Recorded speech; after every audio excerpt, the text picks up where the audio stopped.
Good morning aspirants, welcome to Exampur. हम हैं कलम से क्रांति, मैं पूर्णिमा गौर स्वागत करती हूँ एक बार फिर से आप सभी का आप लोगों के अपने विज्ञान के पंचामृत में, जहाँ पे हम 5 क्वेश्चंस करने वाले हैं साइंस के।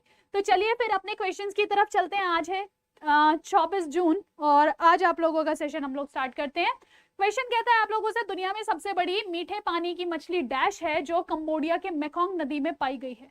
भाई देखिए, अगर हम बात करते हैं इस मछली की, तो इससे पहले मतलब जो भी मछली है जो अब नई पाई गई है, पहली चीज तो इसकी अगर हम साइज की ही बात करें तो ये जो मछली है आप लोगों के लिए ध्यान रखिएगा, ये लगभग 600 किलोग्राम की है। मतलब देख लीजिए कितनी भारी मछली है, 600 किलोग्राम की मछली है और इसकी लगभग 13 फीट की लंबाई है। ठीक है, इससे पहले जो मछली सबसे ज्यादा बड़ी मानी जाती थी वो थी आपकी ग्रेट कैटफिश, जो अगेन मेकोंग नदी में ही मिली थी। लेकिन अगर हम मीठे पानी की मछली में बात करते हैं तो मीठे पानी की मछली में हमारे लिए अब सबसे बड़ी जो मछली है वह कौन सी है? ग्रेट स्टिंग रे है। ठीक है, कौन है? ग्रेट स्टिंग रे हमारी सबसे बड़ी मछली हो जाती है। ठीक है, अच्छा, अपार्ट फ्रॉम दैट अगर हम यहाँ पे बात करें, ये जो ग्रेट स्टिंग रे है, आपको नीचे कॉमेंट सेक्शन में बताना है इसका साइंटिफिक नाम, इसका वैज्ञानिक नाम आप लोगों को बताना है क्या है। अगर आप लोग थोड़ा बहुत भी चैनल के साथ रेगुलर जुड़े रहते हैं तो इस पे एक शॉर्ट वीडियो भी आई थी, आप लोगों को इसका आंसर पता होगा।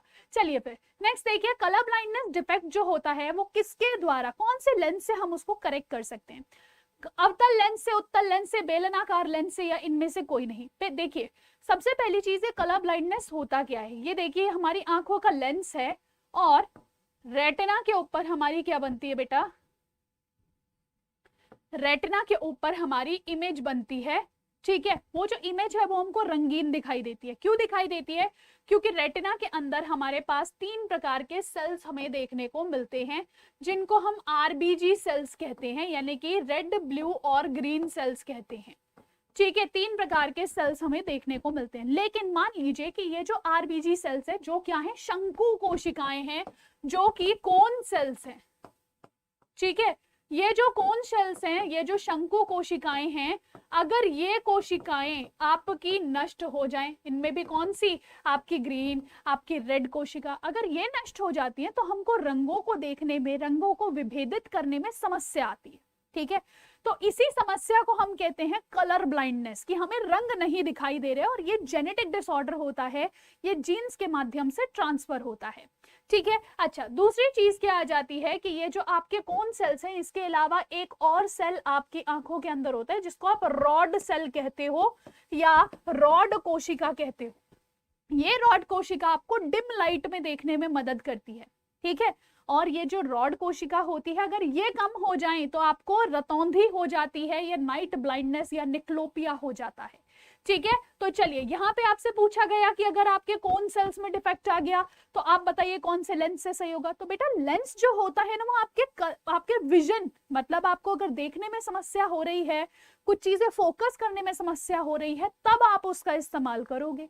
लेकिन यहाँ पे तो आपके सेल्स में इश्यू आ गया है और ये सेल्स नष्ट हो चुके हैं। इनको सही करने के लिए आपके पास ना तो उत्तल लेंस काम करेगा, ना अवतल काम करेगा, ना ही बेलनाकार। जो कन्वेक्स लेंस, कनकेव लेंस होता है, जो आपका अवतल लेंस होता है, ये आपके मायोपिया में सहायक होता है। यानी कि जब आपको दूर का खराब दिखाई दे लेकिन नजदीक का एकदम बढ़िया दिखाई दे, तो वो आपका मायोपिया कहलाता है। जब आपको कन्वेक्स लेंस लगाया जाए, कन्वेक्स लेंस कैसा दिखाई देता है? कुछ इस प्रकार का। ये जब लेंस लगाया जाएगा तो आपको नजदीक का बेकार दिखाई दे रहा होगा और दूर का बढ़िया दिखाई दे रहा होगा। उस समस्या से निपटारे के लिए आप इस प्रकार का उत्तल लेंस लगाते हैं। लेकिन अगर मैं सिलिंड्रिकल लेंस की बात करूं, जब आपको ऐसी सीधी लाइनें, मतलब लेटी हुई और खड़ी लाइनें, अगर आप ये एक साथ सीध में नहीं देख पा रहे हो, तो आपकी आंखों के अंदर एस्टिग्मैटिज्म है, दृष्टि वैषम्य हो गया है, और उसके लिए आप बेलनाकार लेंस का उपयोग करते हो। तो इन तीनों ही के माध्यम से आप जो है अपनी कलर ब्लाइंडनेस को सॉल्व नहीं कर सकते हो, इसलिए आंसर क्या हो जाएगा? None of the above. आजकल वैसे कुछ ऐसे लेंसेज आने लगे हैं जिनके माध्यम से आप अपने रंगों को विभेदित कर सकते हैं, लेकिन वो काफी ज्यादा कॉस्टली है और अभी भी उनके ऊपर कार्य चल रहा है। यहाँ पे देखिए, जब भी आप ड्राइविंग लाइसेंस के लिए जाते हो तो वहां पे आप लोगों को इस तरीके के चित्र दिखाए जाते हैं। ये चित्र वीडियो क्वालिटी को अच्छी करके एक बार देखिएगा कि आप क्या इन लेटर्स को, इसके अंदर जो नंबर लिखे हुए हैं, क्या आप उसको आसानी से देख पा रहे हो। अगर देख पा रहे हो तो नीचे कमेंट सेक्शन में बताना कि यस मैम हमें ये सारे नंबर्स क्लियरली दिखाई दे रहे हैं। आप चाहे तो नंबर्स भी कमेंट कर दीजिएगा, ठीक है। जैसे अगर हम यहाँ पे बहुत ध्यान से देखें, ये 12 नंबर लिखा है, ये आपके लिए 8 नंबर लिखा है, ये 6 नंबर लिखा है, यहाँ पे ये 29 नंबर लिखा है, ठीक है, यहाँ पे ये 57 नंबर लिखा है, ठीक है। तो ये ऐसे सारे नंबर्स आप लोगों को क्लियरली दिखाई दे रहे हैं, तो मुबारक हो, आप लोगों के आंखें जो हैं उसमें कौन सेल्स एकदम बढ़िया हैं। नेक्स्ट देखिए, proteins are made up of, chemistry का क्वेश्चन है, कहता है प्रोटीन्स किस चीज के बने होते हैं। शर्करा के बने हैं, इनके शुगर के बने हैं, अमीनो अम्लों के बने हैं, फैटी अम्लों के बने हैं, या न्यूक्लिक अम्लों के बने हैं। तो बच्चे यहाँ पे ध्यान दीजिएगा, जो प्रोटीन्स होते हैं ना, वो किस चीज के बने होते हैं, वो आपके अमीनो अम्लों के बहुलक होते हैं, जिसके अंदर ये जो बॉन्ड है बीच में, ये पेप्टाइड बॉन्ड कहलाते हैं। क्या कहलाते हैं बेटा, आप इनको पेप्टाइड आबंध कहते हो, और ये पेप्टाइड आबंध में कार्बन, ऑक्सीजन, नाइट्रोजन, हाइड्रोजन, ये सब चीजें मिलेंगी, ठीक है। तो ये जो प्रोटीन है, ये अमीनो अम्लों की लंबी लंबी चेन्स होती हैं, ठीक है, ध्यान रखिएगा। चलिए फिर, ये तो इजी क्वेश्चन था, अगले क्वेश्चन की तरफ चलते हैं। अगला क्वेश्चन आप लोगों से कहता है, निम्नलिखित में से कौन सा न्यूरॉन का एक मुख्य हिस्सा नहीं है, यानी कि इनमें से कौन सा न्यूरॉन का एक मुख्य हिस्सा नहीं है। आपको सिंपल यही बताना है, सैक्रोप्लाज्म, एक्सोन, डेंड्राइट या फिर सोमा। आंसर क्या करेंगे, जल्दी से एक बार बताइए।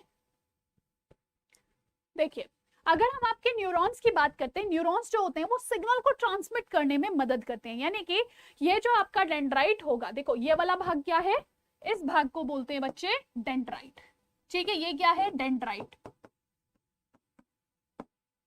ये वाला जो भाग है इसको आप सोमा कहते हो, क्या कहते हो, सोमा या फिर सेल बॉडी, कोशिका का शरीर, ठीक है, जहां पे जो है आपका पूरा का पूरा न्यूक्लियस और बाकी अदर कोशिकांग स्टे कर रहे हैं, वहां पे जहां पे ये सारे कोशिकांग पाए जा रहे हैं, ठीक है। ये वाली जो लंबी सी डेंड्राइट है ना बच्चा, इसको हम क्या कहते हैं, एक्सोन कहते हैं। तो अगर आप देखो कौन से 3 भाग मिले, डेंड्राइट मिला, सोमा मिला और एक्सोन मिला।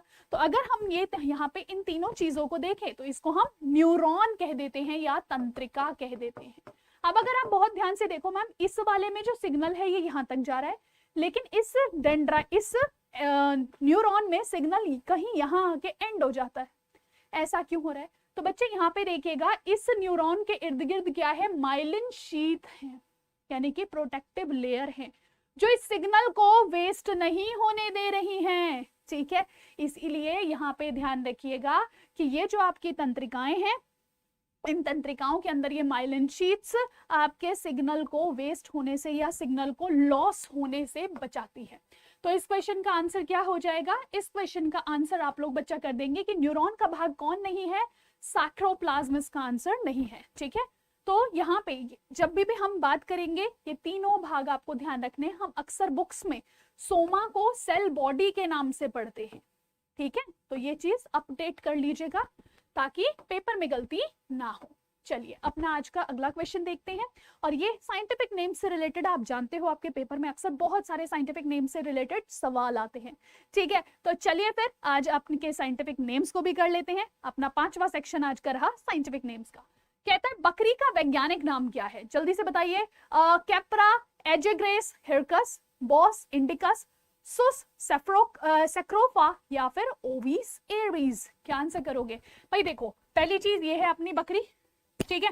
इस बकरी को हम कैप्रा एजेग्रेस हिरकस कहते हैं, ठीक है। तो बकरी का मेल क्या होता है, बकरा होता है, तो बकरा का कुछ कुछ वैसा साउंड कर रहा है ना, कैप्रा जैसा, बकरा कैप्रा, बकरा कैप्रा, ऐसा करके याद रख सकते हो। तो कैप्रा एजेग्रेस जो होता है वो क्या है, वो आपका बकरा है। नेक्स्ट देखिए बोस इंडिकस क्या होता है, तो बच्चा ये गाय होती है, काऊ को हम लोग क्या कहते हैं, बोस इंडिकस कहते हैं। नेक्स्ट देखिए सुस सेक्रोफा, सुस सेक्रोफा क्या होता है, ये आपका जंगली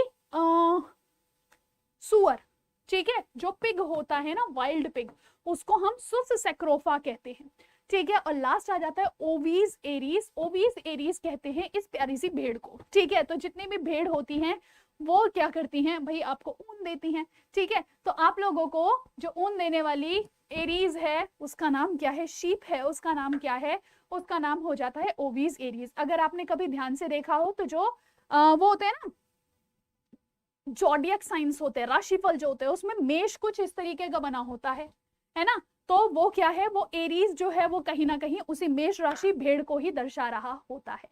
ठीक है, तो आई जस्ट होप सो आपको पांचों क्वेश्चंस अच्छे से समझ में आए होंगे, और अगर कोई भी इशू आ रहा हो, कोई चीज ना समझ में आई हो, तो आप नीचे कमेंट सेक्शन में बताइएगा, और जो आज का होमवर्क क्वेश्चन है उसको भी आंसर कीजिएगा। आप लोगों के जो कमेंट्स होते हैं वो मेरे लिए सोर्स ऑफ मोटिवेशन होते हैं, तो डेफिनेटली मेरे साथ जुड़िएगा हमारी रेगुलर क्लासेस में। This is Purnima Gaur signing off, take care, bye bye.